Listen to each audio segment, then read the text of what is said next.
Bem-vindos ao Bloco de Notícias. Este que é o vosso espaço para falarmos sobre a atualidade política, regional e nacional. Estamos mais uma vez com a Dina e hoje falamos sobre algo que não existe, Dina, não existe, a massificação do turismo. Segundo o nosso governo e o nosso querido líder Miguel Albuquerque, a massificação do turismo na Madeira não existe, nem vai acontecer. Isto ao mesmo tempo em que Miguel Albuquerque fala sobre termos até helicópteros a passear turistas. Parece que as prioridades do governo são sempre o turismo, enquanto um helicóptero faria muita mais falta para combater incêndios do que para Sim, passear a turistas. primeira coisa que me ocorre é que realmente o Sr. Presidente do Governo Regional deve andar muito tempo sentado à secretária do seu gabinete, porque basta sair para as ruas do Funchal e não só, mas para ver a quantidade de turistas que nós estamos a ter na quantidade que nós estamos a ter na nossa ilha e que de facto já começa a deixar não só uma pegada ecológica muito marcante, e basta falar com qualquer guia turístico que faz as visitas acompanhadas às nossas serras e aos percursos pedestres para ver as consequências que já está a ter na nossa floresta. Acho que foi esta semana, tivemos um artigo de opinião em que fala claramente que o fanal está a desaparecer e do mal que está a acontecer no fanal, que também é consequência daquela estrada que foi aberta já há muito tempo, que o Governo Regional abriu no fanal, e que tenta, à força toda, querer fazer o mesmo nas Ginjas, e que são património, uma floresta muito importante para a Madeira e para toda a Macarronésia, mas nós estamos convictos que esse projeto não vai avançar. Para bem da Madeira, para bem dos madeirenses, do nosso património. A quantidade de carros, outro problema ambiental que nós temos Sim, porque já forte. não é só também o problema ambiental, a própria vida das pessoas A começa. vida das As pessoas. pessoas estão fartas de ficar presas em trânsito ou de não conseguirem aceder. Há muita gente que quer passear por vezes na Madeira. Eu falo até por mim, por pessoas que conheço que querem passear na Madeira e não têm sítio onde estacionar por causa dos turistas, Sim, não conseguem circular. E as pessoas que vivem nesses sítios, por exemplo, o Seixal é um desses sítios onde antigamente se podia estacionar, se podia passear com a família, hoje em dia é impossível. E se para nós que gostamos de passear na nossa ilha é chato, deve ser ainda mais chato para quem lá vive. Nós estamos absolutamente a perder a qualidade de vida. Os madeirenses estão a perder a qualidade de vida que tinham, e quem nos visita está a perder a qualidade do destino e aquilo que foi vendido como um destino de qualidade. E isso é duplamente penalizador para o turismo, que é a nossa principal fonte de rendimento, digamos assim. E, portanto, é preciso realmente prestar muita atenção ao que está a acontecer com a massificação do turismo, as consequências que está a ter no ambiente, na qualidade de vida das pessoas e do próprio destino, as consequências que tem também em termos da habitação, por exemplo, todos nós sabemos, que basta passar pelo Funchal e não só, a quantidade de alojamentos locais que temos espalhados por aí. Ainda esta semana foi inaugurado mais um alojamento local, em que o Sr. Presidente do Governo Regional esteve naturalmente presente, que estão literalmente a roubar casas do mercado de arrendamento e do mercado de venda.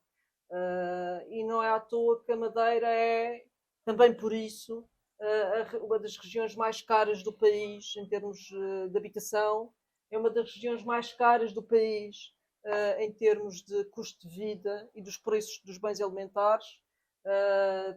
Nós somos das regiões da União Europeia. O que é isto? Nós que somos uma região pobre, com um salário mínimo de 900 euros, somos uma das regiões do país onde mais aumentou o custo dos bens alimentares, quase 40%. Quase 40% aumentaram os bens alimentares, quando temos aumentos de ordenados insignificantes e temos dos salários mínimos mais baixos também a nível europeu, para baixo, muito para baixo da tabela dos países com quem nos comparamos em termos de desenvolvimento. E isso é muito grave, a pessoa até fica sem um adjetivo para qualificar isto. Nós não vemos o governo regional a fazer nada.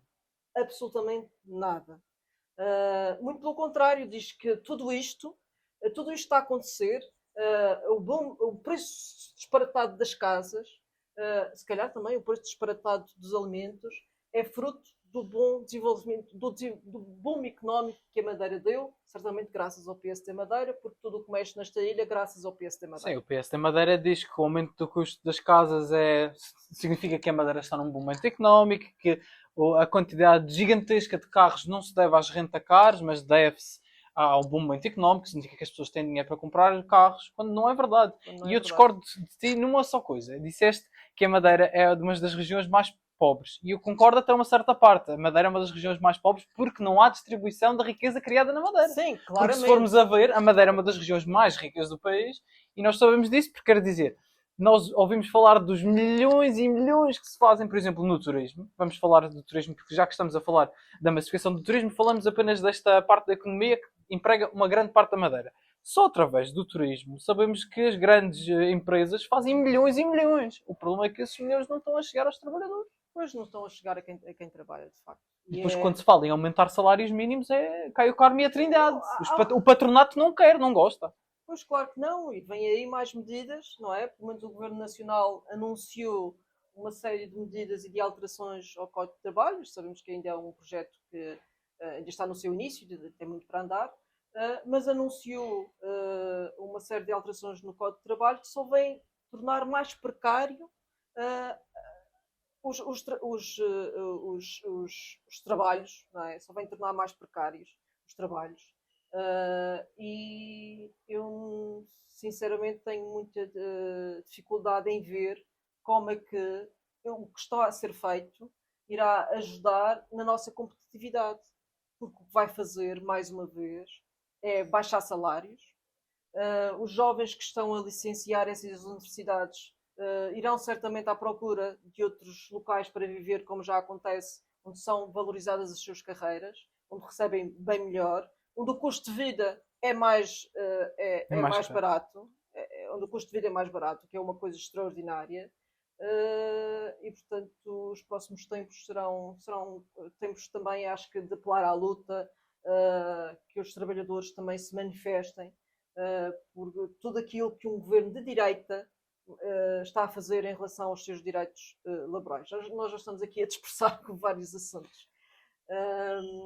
Mas voltando ao que tu perguntaste, realmente a Madeira é uma região rica.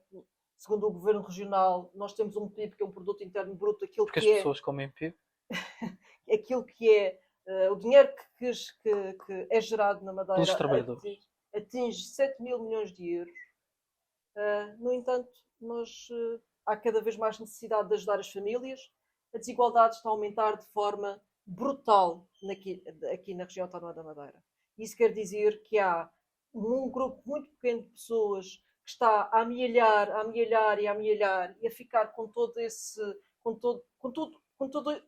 lucros que o trabalho, quem está nas empresas, está a gerar, e quem efetivamente trabalha não tem dinheiro para chegar a um fim, não tem dinheiro, não tem salário que seja suficiente para chegar ao fim do mês.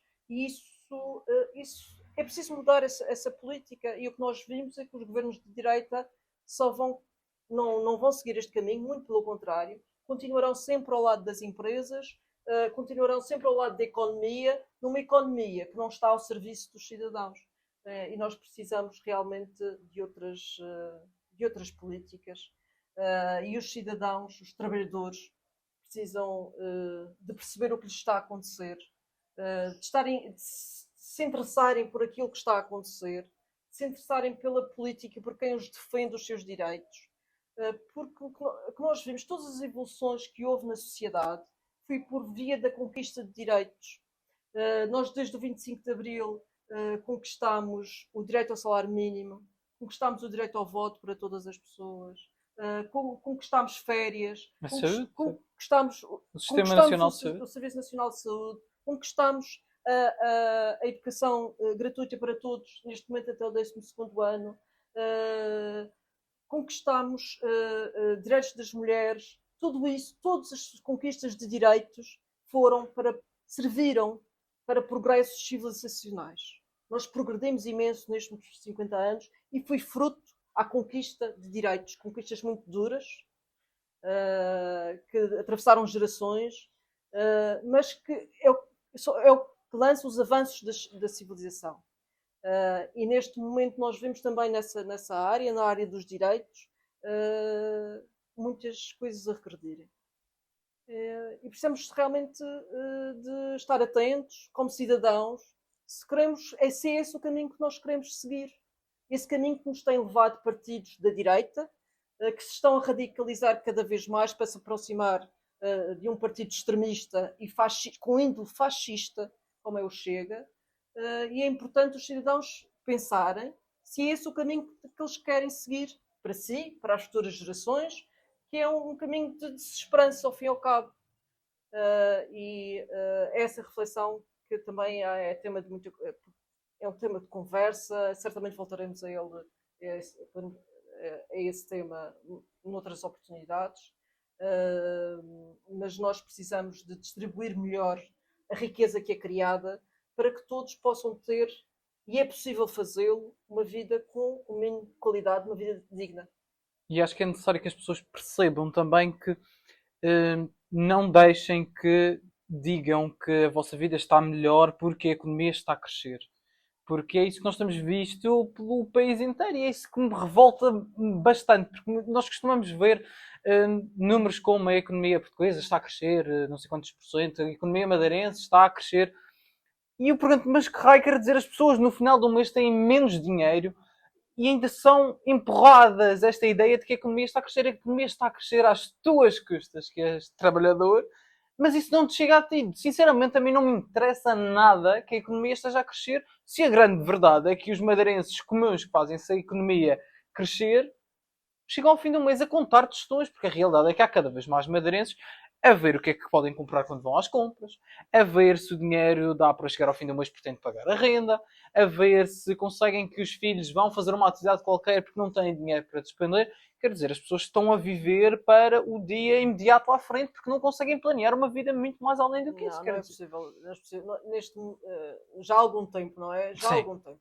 Mas estes últimos 4, 5 anos, após a pandemia, têm sido brutais para quem vive do seu trabalho. A classe média está a ser completamente esmagada pelos ricos. E os ricos não é quem ganha 2 ou 3 mil euros por mês. Os ricos são aqueles que ganham 1 milhão, 2 milhões, 3 milhões de euros por ano. E há muita gente, algumas pessoas, que ganham valores dessa natureza e que ficam a sambar com tudo. A sambar com tudo. E são essas pessoas que têm dinheiro para dar e vender, que depois compram as casas porque precisam de investir esse dinheiro em algum sítio. Há centenas de casas fechadas no Funchal que poderiam estar ao serviço de quem precisa delas para arrendar, porque ninguém quer uma casa de borla. Ninguém quer uma casa de borla. Os madeirenses são pessoas trabalhadoras, os funchalenses são pessoas trabalhadoras que querem pagar com o seu salário aqueles que são os seus compromissos. E neste momento em termos de habitação é impossível com os salários que nós temos comprar ou arrendar sequer uma casa para viver. Como eu estava a dizer, a classe média está a desaparecer. A classe média baixa. E é preciso lembrar que a classe média está cada vez mais próxima da classe baixa do que dos super ricos, que há muita gente que acha que estando na classe média estão mais perto de ser esses ricos, mas a verdade é que são mais próximos de passar dificuldades do que conseguir ter uma vida... Sim, a classe média está a desaparecer, a classe média está a desaparecer e a culpa não é de quem está abaixo, de quem ainda ganha pior, de quem ainda vive pior. A culpa é dos ricos e dos super ricos. É culpa dos ricos e dos super ricos.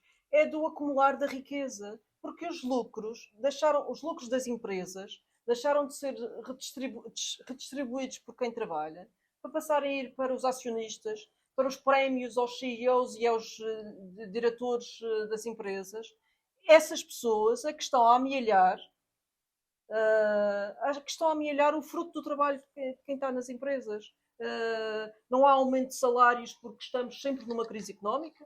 Aparentemente estamos sempre numa crise económica. Mesmo quando a economia cresce? Mesmo quando a economia cresce, estamos sempre numa crise económica. Portanto, não pode haver aumento de salários. Ou então são residuais. Aumenta-se o salário mínimo. Aumenta o salário mínimo porque é obrigatório por lei fazê-lo. Senão os empresários não faziam porque iam arrebentar com a empresa. Aumenta-se 40, mas o custo de vida aumenta 70. E os outros salários intermédios, salários de dita classe média, não aumentam. Estagnaram, estão completamente estagnados. E isso acontece porque as empresas querem que os seus lucros vão para os acionistas, vão para os prémios aos diretores e não valorizam a sua mão de obra. E temos pessoas da classe média que também, por terem determinado nível de rendimento, ficam fora dos apoios do Estado, com imensas dificuldades. Agora aproxima-se em breve o período escolar, em que há material escolar para comprar. Aqui há livros, aqui na Madeira já com a história do manual digital. Esse custo já não existe, já não tem um peso assim tão grande. Mas quem tem filhos aí para a universidade, outra dor de cabeça. Porque também não resolvem o problema do subsídio de mobilidade, também a habitação no continente. Portanto, há uma série de problemas graves para o dia-a-dia das pessoas que se têm vindo a agravar, que os governos não têm dado resposta e andam perdidos em fediverres. A haver problemas onde eles, a criar problemas onde eles não existem, sem nunca resolver aquilo que é realmente importante, que é o custo de vida, que é o salário, que é a saúde e que é a educação. Estes problemas e esta visão do mundo tem acontecido pela mão da direita, que está realmente a destruir o governo, está a destruir o Estado Social, está a agravar cada vez mais as desigualdades com as suas políticas. E tem cada vez menos vergonha de o admitir. Aliás, cada vez menos vergonha. Se não me falha a memória, lembro-me de ver, acho que foi um tweet feito por um dos líderes, um das grandes rostos da Iniciativa Liberal, quando saíram as eleições e soube que a direita tinha a maioria suficiente para fazer alterações à Constituição, em que esse brilhante gênio disse que o primeiro direito a ir de vela seria o despedimento por justa causa. Ou seja, querem uma flexibilização total ou seja, podem ser despedidos sem uma justificação. Quer dizer, as pessoas podem ser despedidas porque o CEO, porque o diretor assim o quis. Acabando com os direitos dos trabalhadores. Isto significa, quer dizer, as pessoas podem ser despedidas à boa vontade do patrão. Mas, quer dizer, acho que estas pessoas... que eu, sinceramente, teria vergonha de publicar algo desta maneira. Mas, quer dizer, a própria direita já não tem vergonha de admitir algo que vem. E o que vem é a destruição daquilo que é o Estado Social. Eu acho que as pessoas devem estar mesmo atentas a tudo isso que elas dizem. Porque se nós sabemos que é fundamental as pessoas ter um emprego estável para poder construir a sua vida, experimentem. Perguntem a um jovem, olha, a tua idade, ou mais velho que já esteja a trabalhar, mas que esteja num trabalho precário, se ele consegue comprar uma casa. Se for a um banco pedir um empréstimo, se o banco lhe dá um empréstimo. Não dá. Perguntem a quem passa recibos verdes, aos empreendedores e empresários em nomes individuais, como agora toda a gente gosta de dizer, ser empreendedor, que é uma forma encapotada de ter as pessoas sem direitos laborais e a serem escravos da economia e do trabalho. Perguntem se essa pessoa que é empreendedor, que trabalha por conta própria, com muito orgulho, Se for a um banco pedir um empréstimo, se lhe dão um empréstimo. Se não perguntam se tem conta, os bancos querem saber se as pessoas se têm garantias que essa pessoa vai pagar o seu empréstimo durante o período que decorre o empréstimo. Se não tens um trabalho estável, com garantias, não te emprestam. Isso também acaba por nos levar a um outro tema, mas acho que faz muito sentido, que é a taxa de desemprego aqui na Madeira. Porque tem sido anunciada, com pouca circunstância, que a taxa de desemprego aqui na Madeira tem baixado, quando nós sabemos que isso tem acontecido graças a programas ocupacionais. E sabemos É uma que falácia. é bom que haja pessoas empregadas, mas sabemos que há pessoas nesses programas ocupacionais que estão a receber abaixo do salário mínimo. Quer dizer, as pessoas não estão empregadas, estão a fazer um programa que daqui a não sei quantos meses acaba, não sabem o que acontece da sua vida, estão a receber menos do que o salário mínimo, mas para todos os efeitos dizemos que as pessoas estão empregadas e que a Madeira está a melhorar por causa dessa taxa de desemprego estar a baixa, que é uma falácia. É uma falácia. É uma falácia que é uma falácia. As pessoas. É um engano. É um engano. Isso não. Como disse, há pessoas de facto que têm. Não, há pessoas de facto, não, neste momento, com o boom da economia, não é? E toda a gente a precisar de trabalhos, de contratar pessoas. Como é que é possível que o Governo Regional continue a verter dinheiro indiscriminadamente para programas de apoio ao emprego, em que paga o ordenado, em que as empresas têm apenas que pagar subsídio de transporte, se houver necessidade, e subsídio de transporte e subsídio de alimentação. E que o ordenado dessa pessoa, seja de um estágio, por exemplo, ou do programa ocupacional, fica a cargo do Estado. Para quê? Só falta de mão de obra? Para quê? Não é preciso, os empresários não precisam disso porque precisam de trabalhadores. Por que não contratam diretamente essas pessoas? Não querem. Não quer, não, o governo. Há muitos empresários que vivem à custa do subsídio de dependência. Da subsídio de dependência do Estado. Aliás, e há várias empresas que até são conhecidas por só quererem trabalhadores que venham desses programas ocupacionais, porque assim não têm de pagar o salário do trabalhador. As empresas não têm, não é esse o programa que existe para as empresas. Para as empresas são os estágios. Uhum. Os programas ocupacionais acontecem muito na função pública, seja ela regional, seja a nível local. Mas há, de facto, serviços da função pública, associações também têm, associações sem fins lucrativos, também se podem candidatar a esses programas ocupacionais. Porque são coisas muito, muito específicas. Mas estes programas, como eu estava a dizer um pouco atrás, há muitas funções ou muitas que são exercidos na função pública em que essas pessoas já são fundamentais para o serviço funcionar devidamente. E poderiam estar contratadas. Não têm, trabalham, recebem menos que o salário mínimo, não têm direito a subsídio de férias, não têm direito a subsídio de Natal. Quando acaba o programa, não têm direito a subsídio de desemprego. Nem sabem o que será da sua vida. Nem sabem o que vai acontecer. E na maioria das vezes, tem que ficar um período sem trabalhar para depois voltar e para depois voltarem a fazer outro programa. E são as próprias entidades públicas que dizem isso. Precisam daquela pessoa e andam a enganar a pessoa e andam a enganar o próprio Estado com esse tipo de situações. E as pessoas não têm direitos. Está-se a perder. As pessoas não têm direito a nada. Portanto, não há essa necessidade quando há quando as empresas, neste caso a função pública, precisa realmente daqueles trabalhadores, deve dar-lhes, colocá-las no quadro da função pública. E em relação às empresas, há muitas empresas que vivem ou que têm muitas pessoas em situação de estágio, quando poderiam estar a contratar diretamente.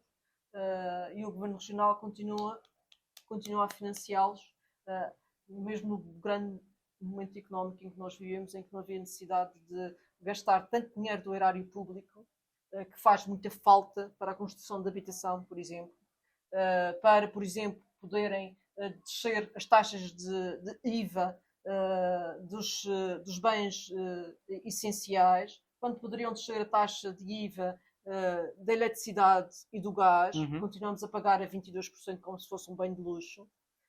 Isso o Governo Regional não faz, porque o Governo Regional só quer andar em inaugurações de alojamentos locais não sai de viver noutra ilha que não a nossa.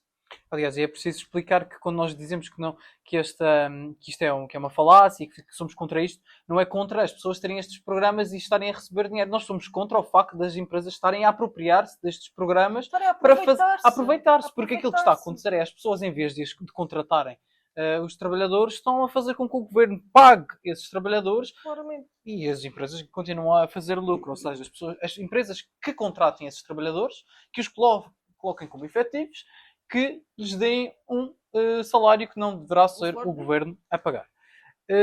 Falando também mais uma vez sobre o excelentíssimo Presidente Miguel Albuquerque, já começa a falhar mais uma promessa. Desta vez uma promessa que foi feita a nível nacional, que foi termos um segundo helicóptero, um meio aéreo para o combate aos incêndios na Madeira ainda este verão, que não chegou. Não chegou nem vai chegar. Eu acho que foi muito clara a intervenção de Luís Montenegro no Chão da Lagoa, no Arraial do Chão da Lagoa. Foi muito clara a intervenção, no sentido de que aquelas promessas eleitorais que o PSD Madeira fez de quando chegasse a Lisboa, agora sim, com um governo da mesma cor política. Na Madeira, nos Açores, no continente, vamos resolver tudo. Os nossos problemas da Madeira vão ficar todos resolvidos. Até agora, bola, nada, zero, níqueles. Começou pelo subsídio de mobilidade, que iam criar uma plataforma, como se a criação de uma plataforma digital que vai substituir o CTT no reembolso das passagens fosse a solução para aquilo que os madeirenses sempre querem, que é pagar apenas os 79. Deram um repousado, foi reduzir 5 euros no valor que se pagaria, do valor que temos a pagar. Foi um repousado. Porque de resto mantém-se tudo igual. A chamar os madeirenses de tontos, peço desculpa, mas chamar os madeirenses de tontos, a dizer não vos resolvemos os problemas, mas agora vão ter um desconto de 5 euros no vosso problema. Exatamente. Eu acho que é maravilhoso. E essa é mais uma fonte de desigualdade. Porque há 70% dos madeirenses que não têm condições económicas para poder sair da ilha. Isto é a prova que as promessas do PS não passam de promessas. São os helicópteros. Sim, teve essa do helicóptero que estava asseguradíssimo, estava assegurado. A Madeira ia ter um helicóptero este verão. Estava assegurado, já estava no orçamento e assegurado. A partir do dia 1 de julho haveria um segundo helicóptero, só que não. Aí temos pena, não é? Só que não. Já vem Miguel Albuquerque a dizer que realmente foi um contratempo, mas que vai ser resolvido. Mas faltou ele insurgir-se contra Lisboa, que é tudo o que ele faz quando alguma vez põe em causa aquelas que são as reivindicações da Madeira. Aliás, se tivéssemos o PS do outro lado, seriam aqueles cubanos que não fazem o que a Madeira quer, mas como temos o PSD, foi uma questão logística. Do Carmo e a Trindade, e isso só vem demonstrar também. E tem mais questões que nós a seu tempo saberemos. Com o evoluir da situação veremos que vai ser tudo nada se vai cumprir. E isso só vem notar que o PS da Madeira não conta para nada no continente e não defende a autonomia. Está completamente refém do PS de Lisboa. Vota o que o PS de Lisboa votar. E está a atrair os madeirenses. Está a atrair, de facto, os madeirenses. Aquela que é a luta pela nossa autonomia e aquela conquista que foi do povo. A autonomia é uma conquista do povo da Madeira. Não foi dada pelo PSD. Foi uma conquista do povo da Madeira através do 25 de Abril. E é preciso lembrar uma coisa que é muito importante, que é quando se votou que os madeirenses apenas deveriam pagar os 79 euros e os 59 euros para sair da Madeira no caso dos estudantes, essa medida foi chumbada pelo PSD-CDS. E é preciso lembrar que entre esses PSD está incluídos os deputados do PSD Madeira. Exatamente, Ou exatamente. seja, não houve aqui uma cisão com Lisboa, não aconteceu Lisboa, PSD, Continental, votar de uma maneira e os da Madeira de outra. Não. O PSD Madeira votou contra a medida que faria com que os madeirenses só pagassem aquele valor. Mas isso já começou antes. Essa traição já começou antes. Porque nós, os madeirenses, tinham uma garantia, que era já existia na gaveta do governo Uma lei aprovada. uma lei aprovada por unanimidade aqui na região autónoma da Madeira, na Assembleia, aprovada por maioria na Assembleia da República. Essa lei já existia, faltava regulamentar. E a partir do momento em que revogaram essa lei para aprovar uma outra com uma plataforma e para dar o repousado dos 5 euros, automaticamente perdeu-se esse direito que estava garantido. Perdeu-se esse direito que estava garantido. E aí começou a traição. Isto é estar contra os madeirenses. É estar contra os madeirenses, não é outra coisa. Não é outra coisa. Portanto, agora estão a ver como é que vão sair disto, mas se ouvirem o que Luís Montenegro disse, ele nunca falou que nós iríamos pagar apenas os 79 euros. Eles dizem que vão ter o reembolso. É a plataforma digital para o reembolso. Vocês que ouçam aquilo que o Montenegro disse. Ouçam aquilo que o Montenegro disse. Aliás, não podemos acusá-lo de mentir. Pois, exatamente. Disse exatamente a verdade. Disse que vão ter de pagar e vão depois então receber o reembolso. Só que em vez de irem ao CTT, se calhar vão fazer através de uma plataforma que está para chegar. Que também já devia ter chegado no dia 1 de julho. Já foi aprovada há tanto tempo. Não, já devia ter chegado no dia 1 de julho. Nós tivemos vários constrangimentos nos CTT nessa altura. As pessoas nem sequer puderam levantar os subsídios. Se calhar porque o contrato com o CTT tinha sido... Pronto, sabiam que a partir do dia 1 de julho deixariam de ser eles a fazer o serviço. Não estavam preparados. Seja qual for a razão. Seja qual for a razão, não deixa de ser uma coincidência que a partir do momento em que devia ter entrado a plataforma em funcionamento, não entrou, os CTT deixaram de conseguir resolver, fazer reembolsos. E lá ficam os madeirenses mais uma vez constrangidos. Ficaram os madeirenses mais uma vez a ver navios passar. Ainda estamos à espera também de um navio, mas esse navio será conversa para outro episódio. Chegamos ao fim. Obrigado por estarem desse lado. Vamos continuar deste também a falar e a dar a nossa opinião sem filtros e esperemos poder contar convosco.